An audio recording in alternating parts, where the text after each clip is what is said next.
Hi guys, Nagraj here. Welcome back to my channel, and today's topic is polymorphism. Polymorphism is one of the basic fundamental OOPs concept, and it makes to perform a single action in a different way. Single task can be done in the different way. So in terms of Java, it is the ability of an object to take on many forms. So one object will take the multiple form. So we can implement the polymorphism by using method overloading and method overriding concept. With below example, maybe it will be more clear. If we consider the person called John, he is a son for his parents, he is a husband for his wife, and he is a father to daughter, and he is an employee in office. Right? The person is same, but he will behaves like different characters in different place. Polymorphism, we have two types mainly, that is static polymorphism and the dynamic polymorphism. So static polymorphism is also called as compile time polymorphism or static or early binding.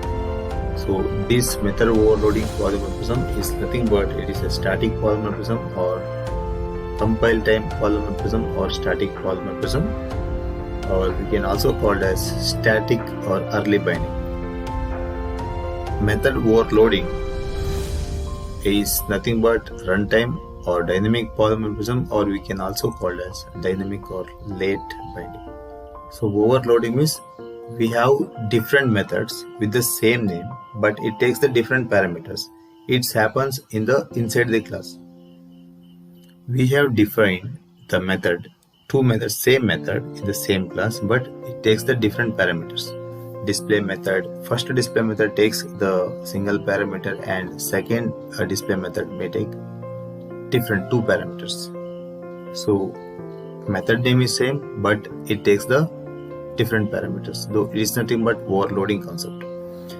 In terms of overriding, if subclass has the same method as determined in the parent class, it is known as method overriding in Java, determined in the runtime. What it means? Because we have the same method, display method available in the parent class, and the same display method available in the child class, and even the parameters also same.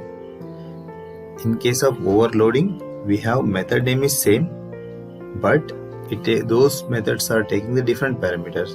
In overriding, so method name including the parameters both are same, but these two declared in the different classes. But overloading happens in the static method, means it will be happens in the single class, but this will happens in the different classes. That's okay. We'll see more point on static binding and dynamic binding. Static binding can be done for static, private or final method during the compile time. So that means the methods will be declared in the static, private or final for the overloaded method.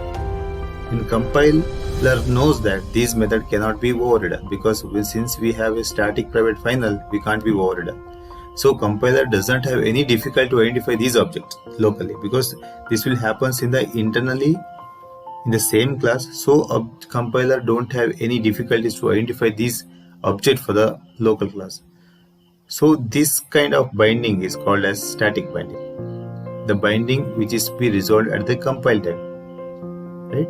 In dynamic binding, it is happens at the runtime. So again, these methods are declared in two different classes, and here the compiler don't have any idea which method has to be called. It will be decided at the runtime. Okay. So since the dynamic binding happens at the runtime, binding which we delayed, there is a delay in the binding. The binding will happen only at the runtime. But so static binding is called as early binding because it happens at the compile time. But dynamic binding, it happens at the runtime, so it is called as delayed in the, means it is a late binding. And thank you for watching this video. If you like this video, please hit like button, and if you don't like, please hit dislike button, and don't forget to subscribe my channel. Thank you.